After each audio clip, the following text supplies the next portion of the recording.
ये ना जनाब बड़ियाँ हमारी बिल्कुल रेडी हो गई सारी, और खुश्क होने के लिए हमने जो ना चारपाई के ऊपर कपड़ा बिछा के उसके ऊपर सारी फैला दी हैं।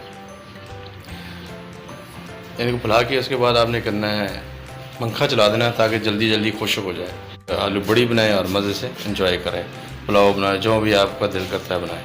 बड़ियों को जो ना आपने धूप में नहीं डालना, नहीं तो ख़राब हो जाएंगी।